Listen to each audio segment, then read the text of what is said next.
Student, जैसा कि आप सबको पता है कि आगे जुलाई या फिर अगस्त में हमारा सीटेट का पेपर होने वाला है।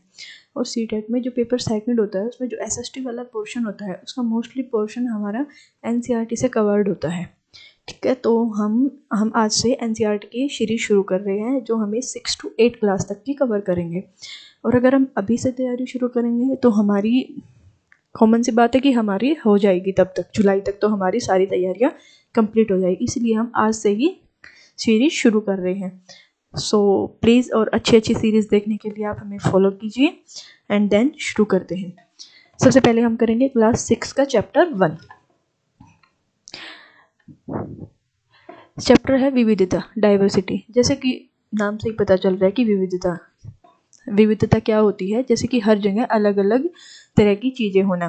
जैसे कि आप भारत में ही ले लीजिए, भारत में कहीं दूसरी लैंग्वेज का यूज होता है, जैसे दिल्ली में या हिंदी, मोस्टली हिंदी यूज़ होती है। लेकिन आप अगर दूसरी साइड चले जाओ, बिहार यूपी साइड, तो वहाँ आपको अलग अलग लैंग्वेज यूज़ होने को मिलेंगी। उसी को हम बोलते हैं विविधता। जैसे खाने का ही है, कहीं कुछ और फेमस है और कहीं कुछ और फेमस है, सबका अलग अलग होता है। जैसे मुंबई में है, मुंबई में बड़ा पाव फेमस है, लेकिन हमारे यहाँ दिल्ली में छोले भटूरे लाइक ये सब फेमस है। तो हर जगह का अपना अलग अलग चीज़ें फेमस होती है। इसी को हम, अगर हम कॉमन शब्दों में बोले तो इसी को हम डाइवर्सिटी बोलते हैं। आगे जैसे कि ये सब पोर्शन है, ये सब आपको पढ़ने की ज़रूरत नहीं है क्योंकि ये बस छोटे बच्चों को समझाने के लिए दिया होता है। हमारा जो मेन पोर्शन है वो हमारा, जैसे कि ये है विविधता। उनके घर में अलग अलग तरह का खाना होगा, उनके साथ अलग अलग त्यौहार मनाए जाएंगे। जैसे कि हर जगह अपने अलग अलग त्यौहार होते हैं, अलग अलग कपड़े पहने जाते हैं, उन सभी को हम विविधता बोलते हैं। हर जगह अलग अलग लैंग्वेज होती है। हमारा जो मेन चैप्टर है वो हमारा यहाँ से शुरू होगा। भारत में विविधता। भारत विविधताओं का देश है। हम विभिन्न प्रकार की भाषाएं बोलते हैं, विभिन्न प्रकार का खाना खाते हैं, अलग अलग त्यौहार मनाते हैं और भिन्न भिन्न धर्मों का पालन करते हैं। लेकिन गहराई से सोचो तो वास्तव में हम एक ही तरह की चीज़ें करते हैं, केवल हमारे करने का तरीका अलग अलग होता है। ठीक है, क्योंकि जैसे कि आप लगा लीजिए कोई भी त्यौहार है, वो जैसे हमारे यहाँ मतलब दिल्ली में कहीं न्यू ईयर बोलते हैं, कहीं उसको कुछ बोलते हैं, हर जगह अलग अलग होता है। हर जगह दिवाली से आगे दिन, मतलब गुजरात साइड जो दिवाली से अगला दिन होता है उस दिन न्यू ईयर मनाते हैं। तो हर जगह अलग अलग तरह की चीज़ें होती है, लेकिन हमारे करने का तरीका सेम होता है। अगर जो मेन चीज़ है वो है ये बॉक्स। इस बॉक्स से क्वेश्चन आते हैं। ठीक है, जैसे कि लद्दाख। आप सब जानते हैं कि लद्दाख करंट में यूटी है, क्योंकि अब जो गवर्नमेंट थी उन्होंने जम्मू कश्मीर एंड लद्दाख को यूटी स्टार्ट कर मतलब बना दिया था, सॉरी। तो हम यूटी से शुरू। लद्दाख जम्मू कश्मीर के पूर्व में पहाड़ियों में बसा हुआ एक रेगिस्तान इलाका है। यहाँ पर बहुत ही कम खेती संभव होती है। क्यों? क्योंकि यहाँ पर बहुत बारिश वगैरह नहीं होती, यहाँ बर्फ़ पड़ती है, इसीलिए यहाँ खेती वगैरह नहीं होती है। क्योंकि इस क्षेत्र में हर वर्ष काफ़ी लंबे समय तक बर्फ से ढका रहता है। इस क्षेत्र में बहुत ही कम पेड़ उग पाते हैं। पीने के पानी के लिए लोग गर्मी के महीनों में पिघलने वाली बर्फ़ पर निर्भर करते हैं, क्योंकि गर्मी होगी तो नॉर्मल सी बात है, गर्मी है तो बर्फ़ पिघलेगी, तो इसलिए पानी जो है मेन चीज़ वो है ये। यहाँ के लोगों से एक खास किस्म की बकरी पालते हैं जिसे पश्मीना ऊन मिलती है, और यह ऊन बहुत कीमती होती है, इसीलिए पश्मीना शॉल बड़ी महंगी होती है। लद्दाख के लोग बड़ी सावधानी से ऊन को इकट्ठा करके कश्मीर के व्यापारियों को बेच देते हैं। मुख्यतः कश्मीर में ही पश्मीना शॉलें बुनी जाती है। यहाँ के लोग दूध से बने पदार्थ जैसे मक्खन, चीज़, मांस खाते हैं। हर एक परिवार के पास कुछ गाय, बकरी और याक होते हैं। रेगिस्तान में होने का मतलब यह नहीं है कि व्यापारी यहाँ आने के लिए आकर्षित नहीं होंगे। मतलब ये नहीं है कि यहाँ रेगिस्तान है तो यहाँ कुछ नहीं मिलेगा, तो यहाँ कोई भी व्यापारी वगैरह नहीं आएंगे। लद्दाख तो अच्छा व्यापार माना जाता है, एक रास्ता माना जाता है, क्योंकि यहाँ कई घाटियाँ हैं जिनसे गुजरकर मध्य एशिया के काफिले उस इलाके में पहुँच सकते हैं जिससे आज तिब्बत कहते हैं। ये काफिले अपने साथ मसाले, कच्चा रेशम, दरिया आदि लेकर चलते हैं। लद्दाख के रास्ते ही बौद्ध धर्म तिब्बत पहुंचा था। पॉइंटेड, लद्दाख के रास्ते ही बौद्ध धर्म तिब्बत पहुंचा था। लद्दाख को छोटा तिब्बत भी कहा जाता है। करीब 400 साल पहले यहाँ लोगों का इस्लाम धर्म से परिचय हुआ। यहाँ अच्छी खासी संख्या में मुसलमान रहते हैं। यहाँ आज मोस्टली टाइम में मुसलमान ही रहते हैं, हिंदू वगैरह तो और धर्मों के लोग तो आपको बहुत कम देखने को मिलेंगे। लद्दाख में गानों और कविताओं का बहुत ही समृद्ध मौखिक संग्रह है। तिब्बत का ग्रंथ केसर सागा लद्दाख में काफ़ी प्रचलित है। ये वाला क्वेश्चन हमारा सीटेट में आया हुआ है।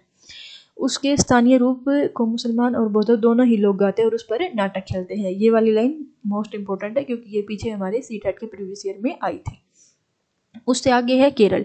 जैसे कि केरल हमारे इंडिया में सबसे लास्ट में पड़ता है, लेकिन जो हमारा लद्दाख है वो हमारा सबसे ऊपर पड़ता है ईस्ट में। ठीक है, तो जैसे दो अलग अलग जगह दे रखी है कि उनमें किस प्रकार से डाइवर्सिटी पाई जाती है।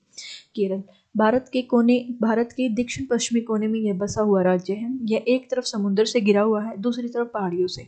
इन पहाड़ियों पर विविध प्रकार के मसाले जैसे काली मिर्च, लौंग, इलायची आदि पाई जाती है। ये तो सबको पता होगा कि यहाँ पर मसाले पाए, इसलिए तो अंग्रेज यहाँ आए थे, पुर्तगाली भी यहाँ आए थे, पुर्तगाली यहाँ आए थे स्पेशल इन मसालों के लिए। और ब्रिटिश सरकार भी इन मसालों का कितना यूज़ करती थी, अपने वहाँ भेज के बहुत पैसा कमाती थे। इन मसालों के कारण यह क्षेत्र व्यापार के लिए बहुत ही आकर्षक बना।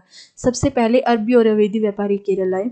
ऐसा माना जाता है कि ईसा मसीह के धर्मदूत संत थॉमस लगभग 2000 साल पहले यहाँ आए थे। भारत में ईसाई धर्म लाने का श्रेय उन्हीं को जाता है। अरब से व्यापारी यहाँ आकर बस गए। इब्न बतूता ने, जो करीब 700 साल पहले यहाँ आए थे, अपने यात्रा वृत्तांत में बताया, मुसलमान के जीवन का वर्णन देखते हुए लिखा कि मुसलमान समुदाय की यहाँ बड़ी इज्जत थी। वास्को डी गामा पानी के जहाज से यहाँ पहुंचे, जो पुर्तगालियों के यूरोप से भारत तक का समुद्र रास्ता जाना था। इन सभी ऐतिहासिक प्रभाव के कारण केरल के लोग विभिन्न धर्मों का पालन करते थे, जिसमें यहूदी, इस्लाम, ईसाई, हिंदू और बौद्ध धर्म शामिल है। चीन के व्यापारी भी केरल आए। यहाँ मछली पकड़ने के लिए, जैसे कि ये जाल, इस जाल को देखते हैं, ये जाल ये होता है चीनी जाल। ठीक है, चीन के व्यापारी भी केरल आए थे। यहाँ पर मछली पकड़ने के लिए जो जाल इस्तेमाल किए जाते हैं वे चीनी जालों से हूबहू मिलते हैं। उन्हें चीना विला कहा जाता है। ये वाला क्वेश्चन भी हमारा सीटेट में आया हुआ है कि चीनी जाल को, मतलब जो हमारे केरल में जो जाल इस्तेमाल होते हैं वो कौन से होते हैं, चीनी विला होते हैं। और तलने के लिए बर्तन का इस्तेमाल करते हैं, उसे चीना चिट्टी कहते हैं। जो जाल होते हैं उसे चीना विला कहते हैं, और जो बर्तन होते हैं उसे चीना चट्टी कहते हैं। इसमें चीन शब्द इस बात को इशारा करता है कि उसकी उत्पत्ति कहाँ से हुई होगी। केरल की उपजाऊ जमीन और जलवायु चावल की खेती और बहुत उपजाऊ है, और वहाँ के अधिकतर लोग मछली, सब्जी और चावल खाते हैं, क्योंकि यहाँ मछली बहुत ज़्यादा होती है और चावल, तो इसीलिए यहाँ के लोग चावल और मछली ज़्यादा खाते हैं। आगे, जहाँ केरल और लद्दाख की भौगोलिक स्थितियाँ एक दूसरे से बिल्कुल अलग है, क्योंकि एक ऊपर है तो एक नीचे है, बिल्कुल लास्ट में। वही हम सब यह देखते हैं कि दोनों क्षेत्रों के इतिहास में एक ही प्रकार के सांस्कृतिक प्रभाव है। दोनों ही क्षेत्रों को चीन और अरबों से आने वाले व्यापारियों ने प्रभावित किया है। जहाँ केरल की भौगोलिक स्थितियों ने मसालों की खेती संभव बनाई है, वहीं लद्दाख की विशेष भौगोलिक स्थिति और ऊन ने व्यापारियों को अपनी ओर खींचा है। इस तरह पता चलता है कि किसी भी क्षेत्र के सांस्कृतिक जीवन का उसके इतिहास और भूगोल पर बहुत गहरा प्रभाव पड़ता है। विविध संस्कृतियों का प्रभाव केवल बीते हुए कल की बात नहीं है। हमारे वर्तमान जीवन का आधार ही काम के लिए एक जगह से दूसरी जगह जाना है। जैसे कि आज भी बहुत सारे लोग जाते हैं। हर एक कदम के साथ हमारी सांस्कृतिक रीति रिवाज, जीने का तरीका धीरे धीरे उस नए क्षेत्र का हिस्सा बन जाते हैं जहाँ हम पहुँचते हैं। ठीक इसी तरह अपने पड़ोस में हम अलग अलग समुदाय के लोगों के साथ रहते हैं। अपने रोजमर्रा के जीवन में हम मिलजुल कर काम करते हैं और एक दूसरे के रीति रिवाज और परंपराओं में घुल मिलकर रहते हैं। जैसे कि आपके भी आस पड़ोस में होंगे जो अलग अलग धर्मों के होंगे, बहुत ऐसे होंगे जो कहीं कहीं से आकर रह रहे होंगे, तो ऐसे ही अलग अलग जगह के लोग रहते हैं। विविधता में एकता।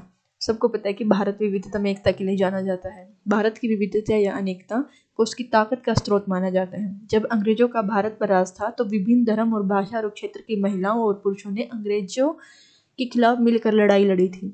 भारत के स्वतंत्रता संग्राम में अलग अलग परिवेशों के लोग शामिल थे। उन्होंने एकजुट होकर आंदोलन किया, इकट्ठे जेल गए और अंग्रेजों का अलग अलग तरीकों से विरोध किया। अंग्रेजों ने सोचा कि वे भारत के लोगों में फूट डाल सकते हैं, क्योंकि उनमें काफ़ी विविधताएं हैं और इस तरह उनका राज चलता रहेगा। मगर लोगों ने दिखला दिया कि वे एक दूसरे से चाहे कितने भी अलग हो, अंग्रेजों के खिलाफ लड़ी जाने वाली लड़ाई में वे एक मतलब मिलकर लड़ेंगे, एक साथ मिलकर लड़ते। जैसे 1857 का विद्रोह था, उसमें किसी भी धर्म कुछ भी था, अलग अलग जगह के अलग अलग जाति के लोग रहते थे, लेकिन सब ने मिलकर लड़ाई लड़ी थी। ये इम्पोर्टेंट नहीं है आपके लिए।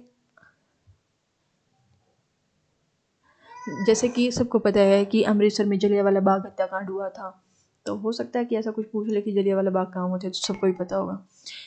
ब्रिटिश जनरल ने उन शांतिप्रिय निहत्थे लोगों पर खुलेआम गोलियां चलवा दी थी जो बाग में इकट्ठा होकर सभा कर रहे थे। महिला, पुरुष, हिंदू, मुसलमान, सिख सब इकट्ठे थे, तो बहुत मतलब सीधा गोलियां चलाई तो सभी बहुत सारे लोग मारे गए थे। जो अंग्रेजों की पक्षपातपूर्ण नीति का विरोध करने के लिए जमा हुए थे। उनमें से बहुत लोगों की जानें और उससे भी ज़्यादा घायल हुए थे। यह गीत उन्हीं शहीदों के में गाया जाता है। कौन सा गीत? इस गीत की बात हो रही है, इस वाले की। ठीक है, ये गीत वगैरह तो नहीं पूछता शायद। स्वतंत्रता संग्राम के दौरान उभरे गीत और चिन्ह विविधता के प्रति हमारा विश्वास बनाए रखते हैं। क्या आप भारतीय झंडे की कहानी जानते हैं? के दौरान, जैसे कि यह स्वतंत्रता संग्राम के दौरान ही भारत के झंडे की परिकल्पना की गई। इस झंडे को बहुत सारे भारत में लोगों ने अंग्रेजों के खिलाफ इस्तेमाल किया था। जवाहरलाल नेहरू की किताब है भारत की खोज। ये वाला क्वेश्चन भी आया हुआ है कि भारत की खोज किसकी बुक है? जवाहरलाल नेहरू की। किससे संबंधित है, किससे रिलेटेड है? भारत एकता कोई बाहर से थोपी हुई चीज़ नहीं है, बल्कि यह एक बहुत ही गहरी, जिसके अंदर अलग अलग तरह के विश्वास और प्रथाओं को स्वीकार करने की भावना है। इसमें विविधता को पहचानना और प्रोत्साहित किया जाता है। यह नेहरू ही थे जिन्होंने भारत की विविधता का वर्णन करते हुए अनेकता में एकता का विचार दिया था। जैसे कि ये पूछ लेते कि भारत की खोज बुक किसकी है? जवाहरलाल नेहरू की। या फिर इसकी जगह ये भी आ जाता है कि अनेकता में एकता का विचार किसने दिया था? ये भी हमारा जवाहरलाल नेहरू ने दिया था। रविंद्रनाथ टैगोर द्वारा रचित हमारा राष्ट्रगान भी भारतीय एकता का ही एक अभिव्यक्ति है। राष्ट्रगान एकता का वर्णन करता है। ठीक है, सबको पता है कि राष्ट्रगान किसने लिखा था? रविंद्रनाथ टैगोर ने लिखा था। ठीक है, पॉलिटिकल मतलब ये चैप्टर बहुत ही छोटा था क्योंकि इसमें बहुत सारी चीज़ें ऐसे दे रखी थी कि भाई जैसे छोटे बच्चों को समझाने के लिए 6th क्लास के, लेकिन बहुत सारी चीज़ें हमारे काम की नहीं है। तो जो चीज़ें हमारे काम की है वो हमने रीड कर ली। ठीक है, जैसे इम्पोर्टेंट पॉइंट है कि मोस्टली जैसे हमारे ये लद्दाख और ये जो केरल दे रखा है, ये बॉक्स वगैरह, ये इनको अच्छे से याद कर लेना। और एक ये वाली लाइन, जवाहरलाल नेहरू ने अपनी किताब, जवाहरलाल नेहरू की किताब और विचार। Thank you so much. और ऐसी ऐसी और वीडियो देखने के लिए हमें लाइक एंड फॉलो करें। Thank you so much.